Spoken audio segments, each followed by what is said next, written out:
सबसे पहले हम ये देखते हैं कि वीडियो स्टार्ट करने से पहले कि बिज़नेस वैल्यूएशन कैसे निकाला जाता है। इसको स्टार्ट करने से पहले ये जान लें कि करेक्ट वैल्यूएशन के बेनिफिट्स क्या हैं आपके, क्यों ये अप्लाई किया जाता है। एक्चुअली ये सेम वही चीज़ है जैसे हम मार्केट से कोई भी प्रोडक्ट परचेज़ करने जाते हैं तो एक्चुअल में उसका प्राइस हम देखते हैं और उसको कंपेयर करते हैं अदर प्रोडक्ट्स के साथ में, तब हमें समझ में आता है कि ये जो प्रोडक्ट है ये वैल्यू और क्वालिटी के हिसाब से, इसके रेट और क्वालिटी दोनों के हिसाब से ये वैल्यूबल है कि नहीं खरीदना।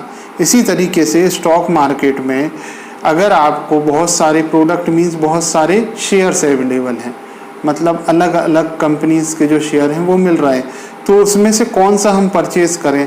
तो ये जब आप करेक्ट वैल्यूएशन में आप उसको परचेज़ करेंगे तभी आप उस शेयर में लंबे समय तक रह सकते हैं। मेरा कहने का ये मतलब है कि अगर आपका वैल्यूएशन सही नहीं होगा, कंपनी सही होगी, तो भी आप क्या होगा, रेट जब भी मंदी आएगी या कुछ भी कारण से स्टॉक मार्केट गिरता है तो उस समय ये होगा कि ये जो आपका ख़रीदा गया प्राइस है अगर उसकी वैल्यू ज़्यादा है, उसकी वो एक्चुअल में प्रोडक्ट की वो वैल्यू ही नहीं थी लेकिन स्पेकुलेशन के कारण वो हायर वैल्यू में था, कंपनी तो अच्छी थी लेकिन अब आपको पता ही नहीं था कि इसका रियल प्राइस क्या है, तो इस कारण से अगर आपने उस पर ले लिया है तो आपका प्राइस हमेशा आप लॉस में, उस समय लॉस में आ जाएंगे जब मार्केट करेक्ट होगा।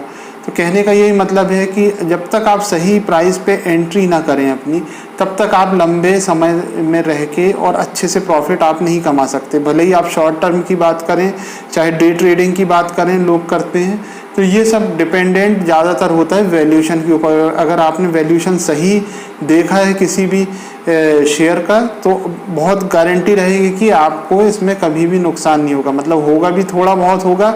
अगर आपका वैल्यूएशन सही है तो आपको बहुत ही कम उसमें नुकसान होगा जो आप आसानी से बियर कर सकते हैं और कुछ समय रह के वो आसानी से फिर से पिकअप कर जाएगा उसका रेट। तो चलिए अब वीडियो को स्टार्ट करते हैं हम। यहाँ तक तो आपने समझ लिया कि ये होता क्या है। फ्रेंड्स, जब भी हम कोई सामान मार्केट से लेने जाते हैं तो उसके रेट का आइडिया हमें उस पर लगे MRP से होता है और फिर हम अदर ब्रांड्स की MRP से उसे कंपेयर करके ये डिसीजन ले पाते हैं कि ये प्रोडक्ट लेने लायक है कि नहीं। दोनों कॉस्ट वाइज और क्वालिटी वाइज दोनों ही हम उसे कंपेयर करते हैं। एक्चुअली सेम चीज़ शेयर मार्केट में होती है। जब भी अगर आपको शेयर मार्केट में सक्सेसफुल इन्वेस्टर बनना है या सक्सेसफुल इन्वेस्टमेंट करना है तो उस बात की नीड होगी कि ये इन्वेस्टमेंट जो भी आप कर रहे हैं वो एक्चुअली वो एक तो करेक्ट स्टॉक होना चाहिए और उसके साथ ही वो करेक्ट प्राइस पर भी होना चाहिए। अब एक्चुअली फ्रेंड्स, हम यहाँ तक तो समझ गए हैं कि जब तक हम रियल प्राइस उसकी पता ना कर लें तब तक हम वो स्टॉक में, भले ही वो बहुत अच्छा स्टॉक हो, उसमें हम एंट्री नहीं ले सकते। तो इसलिए रियल प्राइस जो है आपका उसको आपको पता करना बहुत ही ज़रूरी है। तो अब क्वेश्चन ये आता है कि हम रियल प्राइस को कैसे निकालें, कैसे पता करें। तो उसके लिए बहुत सारी मेथड्स हैं और वो रियल लाइफ की मेथड है। हम उसको एक रियल एग्जाम्पल को लेके उसको डिस्कस करते हैं।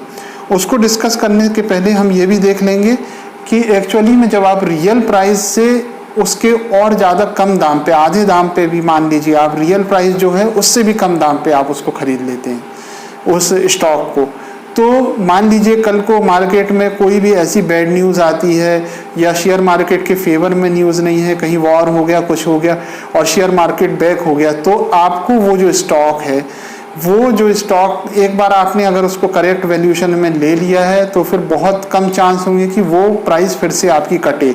हो सकता है उस प्राइस पे आके वो फिर से थोड़ा सा बस नीचे डाउन जाए और फिर वहाँ से अप चला जाए। और जब आपको एक बार रियल प्राइस पता होगी तो आप आसानी से उसको फिर से एवरेज कर सकते हैं कि ये तो एक्चुअली में सही रेट पे मिल रहा है, तो क्यों ना हम इसको और एवरेज कर लें और ख़रीद लें इस शेयर को। तो ये सब करने के लिए एक्चुअली आपको रियल प्राइस का पता होना चाहिए। तो चलिए बहुत जल्द अब हम इसको चालू करते हैं कि रियल प्राइस हम कैसे भी किसी भी बिजनेस की कैसे कैलकुलेट करें। मान लीजिए आप किसी ग्रॉसरी का बिजनेस स्टार्ट करना चाहते हैं और तभी आपको एक ग्रॉसरी शॉप जो कि आपकी कॉलोनी पर या उसके आसपास है कि सेल होने का पता आपको चलता है और आपको उस शॉप पर डेली नियरली कितना बिजनेस होता है उसका अच्छे से आइडिया, आपको एक रफ आइडिया तो है ही। आप शॉप में ओनर से अब जाकर मिलते हैं और वो ओनर आपको उस शॉप में रखे टोटल ग्रॉसरी के साथ में 20 लाख रुपीज़ ऑफ़र करता है और ये बताता है कि इसमें 5 लाख की ग्रॉसरी है और बाकी शॉप की जो है कॉस्ट वो 15 लाख रुपीज़ है। अब एक्चुअल में आपको ये डिसीज़न लेना है कि क्या ऑफ़र किया गया प्राइस एक्चुअल प्राइस है या फिर उस प्राइस एक्चुअल प्राइस से ज़्यादा है या फिर एक्चुअल प्राइस से कम है। बिकॉज जब तक आपको ये नॉलेज नहीं होगा तब तक आप ये परफेक्ट और क्विक डिसीज़न नहीं ले पाएंगे, और एक बार आपको नॉलेज हो गया तब आप बोल्डली एक परफेक्ट डिसीज़न ले सकते हैं कि हमें इस पर इन्वेस्टमेंट करना चाहिए कि नहीं, यानी हमको ये शॉप ग्रॉसरी शॉप को परचेज़ करना चाहिए कि नहीं। एक्चुअली किसी भी बिज़नेस का रियल प्राइस इन 3 चीज़ों पर मेनली डिपेंड होता है। सबसे पहली चीज़ हो गई फिक्स्ड कॉस्ट, मतलब जो जगह है वहाँ पर ख़रीदी गई है ना, और जो भी उसमें रखी हुई फर्नीचर हैं, मशीन हैं, जो भी चीज़ हैं उस बिज़नेस में यूज़ हो रही हैं, उसको अगर हम सेल करें तो उसका आज मार्केट में क्या वैल्यू है, तो वो कहलाता है उसका फिक्स्ड कॉस्ट। सेकेंड थिंग है वो है कैश और कैश इक्विवेलेंट। उस बिज़नेस को करते हुए अगर कुछ कैश जो है जनरेट हुआ है और वो रखा हुआ है एक जगह, तो उसकी क्या वैल्यू है, ठीक है, या कैश इक्विवेलेंट्स हैं तो उसकी क्या वैल्यू है।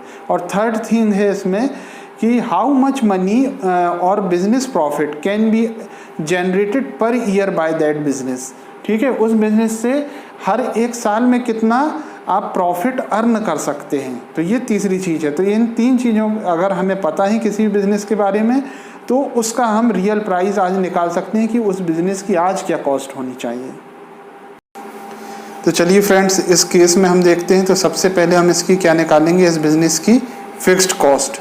तो फिक्स्ड कॉस्ट के लिए अब क्या करा हमने, मान लीजिए आसपास जाकर इस लैंड का रेट पता किया और जितने स्क्वायर फीट ये जगह थी उस हिसाब से हमने जब कैलकुलेशन लगाया तो हमको पता चला ये 5 लाख रुपीज़ का प्लेस हुआ, ठीक है। इसके बाद हमने इसमें रखे फर्नीचर का हमने आइडिया लिया और तब देखा तो ये फर्नीचर की नियरली जो 1 लाख रुपीज़ के आसपास की कॉस्ट आ रही है, और इसमें जो रखा ग्रॉसरी आइटम वो 5 लाख रुपीज़ का है। तो इस तरीके से अगर हम इन तीनों को टोटल कर दें तो इसकी फिक्स्ड कॉस्ट आ जाएगी 11 लाख रुपीज़। अब सेकंड थिंग पे आते हैं हम, वो था हमारा कैश या कैश इक्विवेलेंट। तो एक्चुअली इस बिज़नेस का जो कैश जनरेटेड था या जो उसके कैश इक्विवेलेंट्स थे वो ओनर ने खुद रख लिए थे, वो हमको ऑफ़र नहीं किए, तो उसको हम इसमें इसको हम कंसीडर नहीं करेंगे, तो सेकंड में नील हो जाएगा हमारा। चलिए अब हम इसके थर्ड पॉइंट में आ जाते हैं कि पर ईयर ये बिज़नेस कितना रिटर्न कर सकता है। तो इसके लिए हम एक चीज़ एज्यूम करेंगे कि ये बिज़नेस जो है नियरली 10 ईयर्स आसानी से सस्टेन कर सकता है, ठीक है। इसकी मतलब हमने लॉन्गेबिलिटी ले ली कि कितनी ज़्यादा हो सकती है। अब इसके बाद में हम ये एज्यूम करेंगे कि नियरली ये 200 रुपीज़ का प्रॉफिट एक दिन में, जैसे हम यहाँ पे जो भी सेलिंग वगैरह करते हैं उस हिसाब से 200 रुपीज़ ये ग्रॉसरी शॉप हमको दे देती है। तो 30 डेज़ का हो गया 6000, और इसी तरीके से अगर पूरा ईयर का लगाएंगे तो 72,000 पर ईयर इसमें से प्रॉफिट अर्न कर सकते हैं। तो अब ये हमको पता है कि ये जो जिस हिसाब से इसमें सिर्फ महंगाई बढ़ रही है और वो है जो थोड़ा सा मार्जिन बढ़ेगा, तो नियरली 6000 पर ईयर को हम अज्यूम करते हैं। तो फर्स्ट ईयर में जैसे मान लीजिए जब हमने स्टार्ट किया 72,000 मिला, सेकेंड में 6,000 इसमें जोड़ दीजिए तो 78,000 मिला, थर्ड ईयर में फिर 6,000 प्लस कर दीजिए तो 84,000 हो गया। इस तरीके से आगे के हम 9 साल को और ले लेंगे तो वो 1,20,000 तक हमारा प्रॉफिट चला जाएगा पर ईयर का। अब जो फर्स्ट ईयर का प्रॉफिट वो तो 72,000 है, सेकेंड ईयर का 78,000, लेकिन ये 1 साल बाद मिलेगा। मतलब अगर हम देखें कोई अपने 72,000 को हम किसी बैंक में रख देंगे तो उसमें अगर यह एफडी बना देंगे तो हमको 7% का इंटरेस्ट मिलेगा। तो अगर हम इसी को एज्यूम करते हैं कि 78,000 मिला है, तो अगर एफडी बनाते तो ये कितने की बनाते हम, तो इसको हमको डिवाइड करना पड़ेगा 1.07, क्योंकि 7% बैंक से मिलता है। तो इसमें आज की प्रेजेंट वैल्यू हमको मिल जाएगी, तो वो आएगी जैसे 67,300।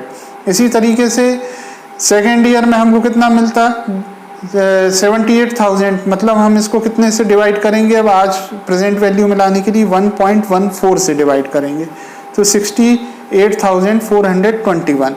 तो ऐसे अगर हम ये सभी चीज़ों को प्लस करते हुए आएँ तो ये टोटल अमाउंट होता है पूरे 10 सालों का, तो ये हो जाएगा हमारा 6,80,669 रुपीज़। ठीक है, तो अब हम देखते हैं कि हमारा टोटल कितना बन रहा है, तो चलो उसको कैलकुलेट करते हैं।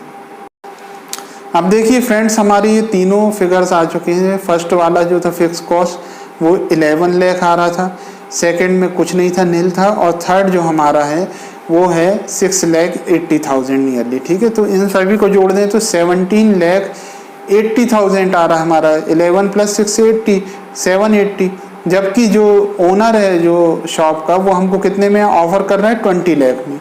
तो इस तरीके से ये जो डील है वो वाइबल नहीं है, क्योंकि ये जो है आपका वो ज़्यादा में ऑफ़र कर रहा है।